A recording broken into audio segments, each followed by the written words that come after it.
Tumsifu Yesu Kristo. Karibu ndugu msikilizaji na mfuatiliaji wa Oratorio Kanosa Media katika tafakari ya neno la Mungu. Ikiwa leo tunaadhimisha Dominika ya 5 ya Pasaka ya mwaka A wa Kanisa. Leo tunaungana pamoja katika tafakari ambapo neno la Mungu linatupa faraja na mwelekeo wa maisha yetu. Katika Injili ya leo, Yesu Kristo anatuambia, msifadhaike mioyoni mwenu, mimi ndimi njia na ukweli na uzima. Katika dunia yenye changamoto, mashaka na misukosuko mingi, Yesu Kristo anatualika kumtumainia yeye kabisa, kwa sababu ndani yake tunapata njia sahihi ya kuishi, ukweli wa maisha na uzima wa milele.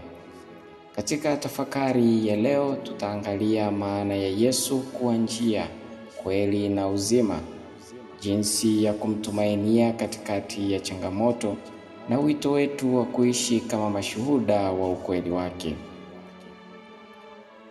Masomo yetu ya leo, somo la kwanza linatoka katika kitabu cha Matendo ya Mitume sura ya 6 aya kwanza hadi ya 7. Mitume wanachagua mashemasi 7 wa kuwasaidia huduma. Kanisa linaendelea kukua katika utaratibu na umoja. Huduma katika kanisa ni ushirikiano na wajibu wa pamoja. Katika somo la pili kutoka waraka wa Mtume Petro sura ya 2 aya 4 hadi ya 9. Kristo ni jiwe kuu la pembeni, sisi ni mawe hai, tunajengwa kuwa hekalu la kiroho. Na katika somo la Injili, mwinjili Yohane sura ya 14 aya kwanza hadi ya 12, Yesu anasema, mimi ndimi njia na kweli na uzima, aliyeniona mimi amemwona Baba. Karibu tushirikiane pamoja, kaa nasi hadi mwisho katika tafakari hii ya leo.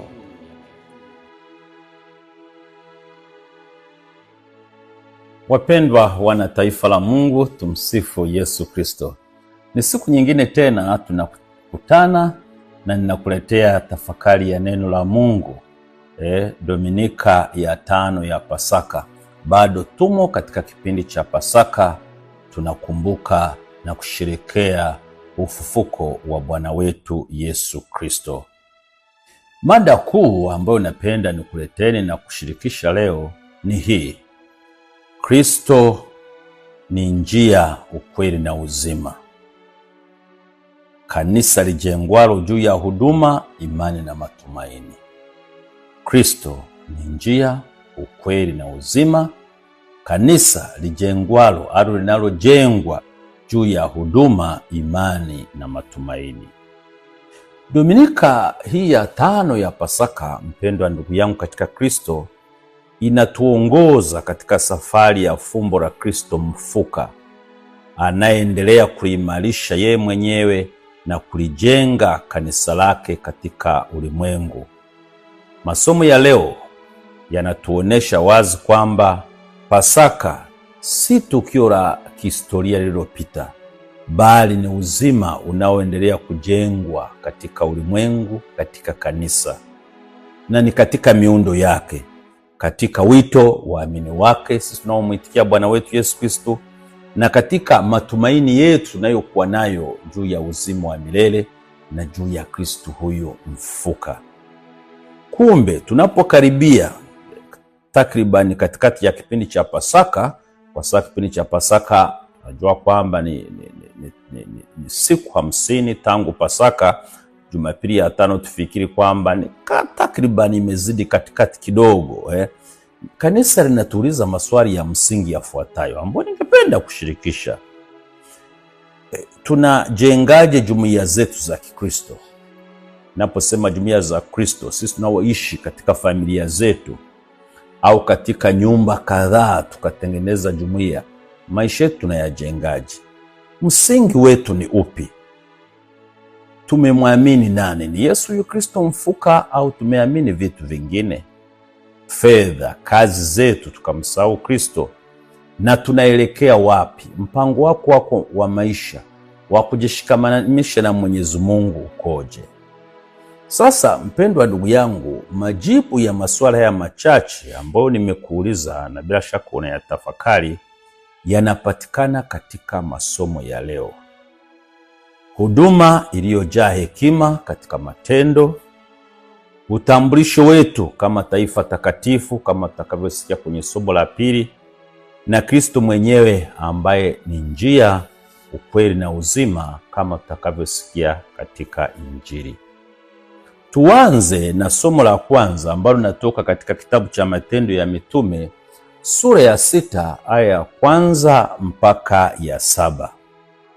Kwanza kabisa, kwa utangulizi mfupi tu, ni kwamba kitabu cha Matendo ya Mitume kiliandikwa na Mtakatifu Luka. Luka huyu aliandika Injili ya Luka akiwa na lengo la kuonesha jinsi Roho Mtakatifu alivyoliongoza kanisa la mwanzo baada ya Bwana wetu Yesu Kristo kupaa mbinguni.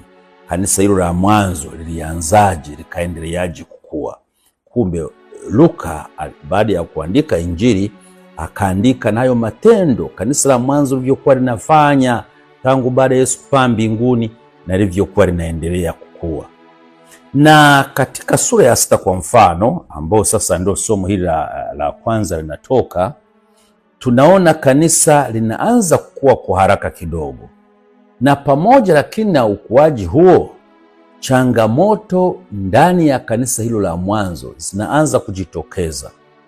Kunakuwa na malalamiko, tofauti za kitamaduni na hatari ya kupuuzia huduma fulani. Sasa ndipo tunapata ujumbe huu wa somo hili, na nikuombe uweze kulisoma vizuri sana. Na kutokana na somo hilo la Matendo ya Mitume sura ya 6 aya ya kwanza mpaka ya 7, tunasoma malalamiko yaliyojitokeza wakati wa kanisa la mwanzo kuhusu wajane wa Kiyunani au wale Wayahudi hasa zaidi waliokuwa wanaongea Kiyunani. Wajane wao walivyokuwa wanapuuzwa au pengine wanasahaulika katika mgao wa kila siku wa mahitaji yao ya kila siku. Wanalalamika kwamba tupate huduma ya kila siku, labda mahitaji yaliyokuwa yanatolewa na mitume kwa ujumla wao. Kumbe mitume wanatambua hili na wanaliona kwamba ni changamoto, lakini mitume wanasema kwamba hapana, sisi hatuwezi tukaacha kazi ya kuhubiri neno la Mungu alafu twende kuhusika zaidi na kushughulikia mahitaji ya kila siku ya wajane hawa ambao walikuwa ni wa Kiyunani wamesahuliwa. Kwa hiyo wanaamua sasa wachague watu ambao wanafaa, halafu wawaweke waweze kutoa huduma hiyo, kusudi mitume sasa wabaki kwenye kazi ya kuhubiri neno la Mungu.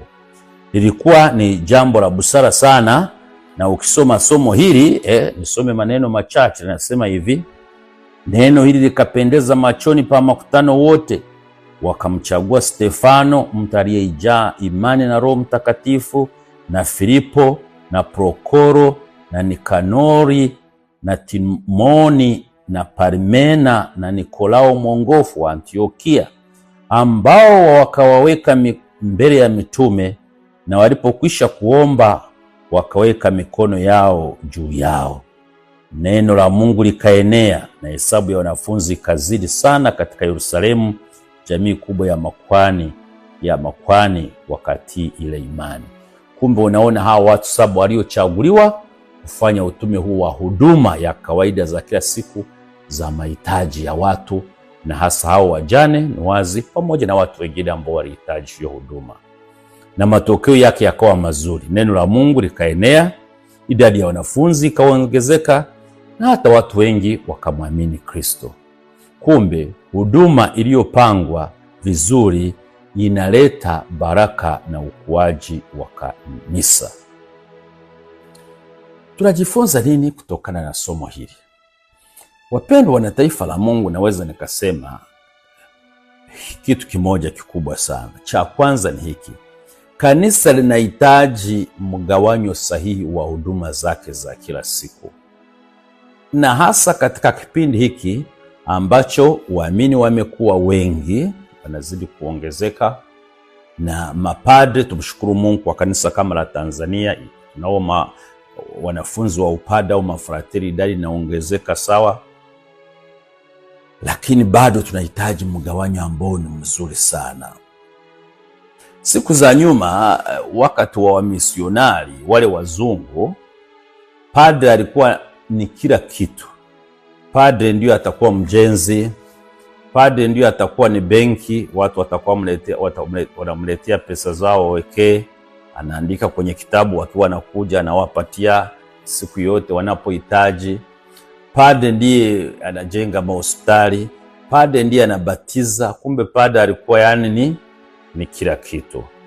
Tumshukuru Mungu kwamba mambo yamebadilika, na kanisa la sasa walei wamehusishwa zaidi. Ndio maana tuna uongozi wa halmashauri walei, na hivyo walei wana majukumu wanayafanya kadri ya hali yao ya maisha yao kama walei, na watawa kuna mambo wanayafanya, lakini vile vile na mapadre kuna mambo wanayafanya kama mitume walivyofanya. Baada ya kuona huu uhitaji wa watu kutoa huduma kwa watu, kwa wale wajane na watu wengine, hata sisi hicho kitu kinatukumba mpaka leo. Ningependa kutoa ushauri. Mimi ni padre ambayo nimekaa kwenye taasisi, lakini vile vile nimekaa parokiani, nimefanya utume wa parokiani sasa kwa miaka kadhaa ya kutosha. Kwa padre, wewe muumini unayenisikiliza, wewe padre unayenisikiliza, hata kama ni mtawa mtu yote, hebu tuwe na ushirikiano, lakini tuwe na mgawanyo ambao ni mzuri sana. Padre tunaweza sisi tukapata kishawishi, padre ukapenda kufanya kila kitu. Kama ni parokiani, wewe ndio unahesabu sadaka. Parokiani wewe ndio unasimamia ujenzi, unakuwa si mkandarasi au labda ni injinia. Kama wewe ni injinia umesimamia au injinia, lakini unaweza ukawa mtu ambaye sawa ni msanifu mzuri wa majengo na kadhalika. Kanisani wewe ndio unasimamia elimu. Kanisani ndio kama kuna kituo cha afya ni wewe, karibia kila kitu. Padre utadhurika afya, padre utakufa. Lakini hata kama una afya nzuri na kadhalika unayafanya hayo yote, kwa nini ujitese? Kwa hiyo tugawane. Mimi kwa moyo wa dhati ningelipenda kanisa linaloshirikisha, kanisa linalofanya kazi kwa pamoja. Hata sinodi ya maaskofu inasema tuwe na ushirikishaji, tusikilizane, kanisa linalosikiliza na kanisa linaloshirikisha. Padre, kitu cha kwanza kabisa iwe ni kumhubiri Kristo na kufanya yale matendo makubwa kabisa ya kisakramenti, ambayo kwa mfano kutoa sakramenti hizi mlei wa kawaida huwezi. Sawa, labda kwa dharura unaweza ukabatiza, lakini huwezi kwa mfano ukaadhimisha misa. Padre wahudumie wagonjwa, wape huduma, mpako. Padre batiza watu. Padre hubiri neno la Mungu. Kama kanisa la mwanzo, ukiangalia maaskofu wa kwanza, wale mapadre wa kwanza, akina Mtakatifu Agustino wale, ukiangalia hata mafundisho yao yalikuwa yameenda ndani kabisa. Hata ukisoma labda mafundisho, mfano mahubiri ya Mtakatifu Agustino kwa wakati kumeni, wakati wa Pasaka, unashangaa sana yalivyo mazito na yalivyo shiba. Ni kwa sababu waliamua kwamba tunaingiza nguvu zote kwenye kutangaza neno la Mungu na kwenye shughuli nzima ya masakramenti ambazo muumini wa kawaida hawezi. Labda kuhubiri dini wazi muumini wa kawaida unaweza, na hasa kama umepitia kama katekista, umepita chuoni na kadhalika. Hiyo ndio shughuli yetu ya msingi. Kwa kusema hivyo, sitaki kusema kwamba padre sasa ubaki huko, hapana. Padre wewe ni kiongozi, padre wewe ni mwalimu, ni wazi. Padre wewe tuseme ndiye mtu, ndio kichwa cha kanisa mahalia kama parokia na kadhalika. Kwa ninachotaka kusema ni kwamba sisemi kwamba usifanye mengine, hapana. Tunahitaji chakula, tunahitaji maendeleo, tunahitaji usafiri, kuna miradi ambayo inabidi tufanye. Basi shirikisha, usifanye peke yako. Nguvu nyingi ziweke huku, lakini kwenye miradi, kwenye kilimo tufanye kabisa. Sitakusema kwamba tufanye, ila tuwashirikishe walei kusudi nguvu zetu tusije tukazimalizia kwenye huko alafu tukafuta tukajisahau. Nakumbuka nishakutana na padre mmoja siku si nyingi, akasema bwana, mimi kwenye parokia yangu nimefuga nguruwe wengi sana pamoja na kuku. Akasema nikimaliza misa asubuhi, kabla ya kufanya chochote, nikitoka kanisani na kanzu yangu napitia kwenye banda la nguruwe kuangalia nguruwe amelalaje siku hiyo. Ni kitu ni kizuri, lakini unaona kwa vile ni mradi mkubwa, anafikiria hiyo pesa, basi anaenda kule. Si kwamba ni kitu kibaya, ni kitu kizuri, anapitia anaangalia mradi. Lakini sasa ambacho ningependa kusema ni kwamba sawa, angalia, lakini usije ukasahau vitu vingine. Nasa unapokuwa kijana una nguvu nyingi na kadhalika, tufanye na miradi mingine. Kwa sababu wapendwa, kwa hali tunayokuwa nayo kanisa la sasa, zamani tulikuwa tuna ufadhili mkubwa wakati imani ilikuwa kubwa kule Ulaya, lakini Ulaya imani imeshuka sana. Misaada ya kifedha tuliyokuwa tunapata haipo tena. Ndio maana ninyi walei, waamini, mnaofanya biashara, wasomi mnaofanya kazi, kokote mlipo, ndio maana unaona kanisa linawajia, maaskofu wetu wanatushirikisha mchangie maendeleo ya kanisa, na tunawashukuru sana. Kuona nyie mtambue kwamba ninyi walei, mtambue kwamba mnahubiri injili si moja kwa moja. Sisi tunahubiri moja kwa moja, lakini na nyie mnahubiri, kwa sababu bila kwa mfano kutuwezesha tukapata usafiri, tutaweza kuwafikia. Bila kutuwezesha mfano tukapata chakula kizuri, tutapata afya nzuri ya kuwahubiria. Kwa naona hayo mnayafanya, alafu mnatuwezesha sisi kufanya huo utume. Na Mungu awabariki katika hilo. Hata pale ambapo michango pengine inaonekana mingi, msikate tamaa, twende kwa pamoja. Wasaidieni mapadre wenu, waombeni, wape moyo, tuwe na mgawanyo ulio sahihi na kanisa hili liweze kwenda mbele. Kwa wapendwa, hili somo la kwanza limenigusa na nipende kusisitizia hilo kwamba uongozi wa kweli ni uongozi wa kugawanya majukumu. Lakini lingine pengine nigusie kitu hiki, vigezo vya kuchagua viongozi. Si mtu yeyote anafaa kupewa jukumu. Mungu ametupa vipaji mbalimbali. Biblia inasema wachaguliwe watu wenye uwezo, wanaomcha Mungu, waaminifu, wanaochukia rushwa. Mfano, hatupendi vitu vya namna hiyo.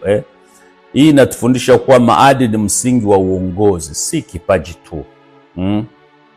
Na ukizingatia kwamba sasa hivi tuko kwenye, kwa mfano, mwaka wa uchaguzi, tumeshafikia ngazi za parokia na kupanda juu, basi tuwachague viongozi wanaofaa ambao watasaidia kweli kuliongoza kanisa, si kwa maslahi binafsi. Kuna wengine wanaweza kuingia kwenye uongozi kwa maslahi binafsi, lakini hayo tusiyape kipaumbele kabisa daima, na yasiwepo kabisa. Maslahi yetu yawe kwa Mwenyezi Mungu. Kwa hiyo nipende kusema kwamba sitagusa somo la pili na sitagusa somo la Injili, lakini nikupe kwamba somo la pili natoka katika waraka wa kwanza wa Mtume Petro sura ya 2 aya ya 4 mpaka ya 9, na Injili ni Yohane sura ya 14 aya ya 1 mpaka ya 12. Nigusie tu kidogo Injili kutokana na muda wetu. Injili ya Yohane sura ya 14 aya ya 1 mpaka ya 12 iko katika hotuba ya kuagana ya Yesu kabla ya mateso yake. Wanafunzi wamejaa hofu na maswali. Yohana anaandika Injili hii kuwajenga waamini waliokuwa nakabiliwa na mashaka. Yesu yuko wapi? Njia ya wokovu ni ipi? Kumbe lengo lilikuwa ni kuwadhibitisha waamini kwamba hata Yesu anapoondoka kwa macho ya kimwili, baada anabaki kuwa msingi wa matumaini yao. Yesu hata sisi sasa hivi hayuko nasi kimwili, lakini bado yupo pamoja nasi. Ndio maana Yesu anawaambia wanafunzi, msifadhaike mioyoni mwenu. Anawaahidi makao katika nyumba ya Baba. Na Tomaso anauliza, njia ya kwenda kwa Baba ni ipi? Na hapo Yesu ndio anatoa tamko kuu, mimi ndimi njia na ukweli na uzima. Kumbe Yesu anamfunulia Filipo kwamba kumwona yeye Yesu ni kumwona Baba. Anahitimisha kwa ahadi kwamba wanaomwamini Yesu watafanya kazi kubwa zaidi kwa sababu yeye anaenda kwa Baba. Wapendwa ndugu zangu katika Kristo, Kristo ndiye jibu la hofu na sintofahamu za maisha katika maisha tunayoishi kila siku. Wakati mwingine tunakuwa na hofu, magonjwa, wengine wanapoteza kazi, wanafunzi wanashindwa masomo, wengine wanajiua, watu wengine wanaingia kwenye ushirikina, hofu kubwa, sintofahamu katika maisha. Ndio mapambano yote haya, Kristo ndiye jibu. Kuwa na imani katika Bwana. Na ndio maana Yesu alipoona mitume wanahangaika, wana hofu, anasema niamini mimi kwa sababu mimi ndiye njia, mimi ndiye njia, ukweli na uzima. Lakini tumaini letu halipo tu katika hali tu, katika fikra na kadhalika, au katika vitu vya kidunia. Hapana, ni katika Kristo mfuka. Kumbe hakuna njia nyingine ya uzima wa kweli nje ya Kristo huyo mfuka. Kumbe wapendwa ndugu zangu katika Kristo, tuendelee kumshukuru Mwenyezi Mungu na tumuombe huyu Yesu Kristo mfuka. Kristo wetu una changamoto nyingi. Ukweli wetu katikati ya sauti nyingi za uongo, sauti zinazotupeleka huku na huku, mashaka katika maisha. Tumuombe Kristo atuondolee hiyo hofu. Na tumwambie kwamba Kristo nakuja mbele yako. Tunataka amani katika wewe. Tunataka kusikiliza sauti yako inayotuambia kwamba msifadhaike mioyoni mwenu, niaminini mimi. Na kweli tunakuamini wewe, tuimarishe katika imani. Tunafadhaika hapa na pale, tunakuomba usituache. Bariki kanisa lako, bariki utume wetu, waamini wote, watawa, walei, mapadre. Tufanye kazi yetu kwa uaminifu, tukutangaze wewe, tuzidi kujua wewe, na wewe ndiwe uwe njia, ukweli na uzima. Kwa Kristo Bwana wetu. Tumsifu Yesu Kristo.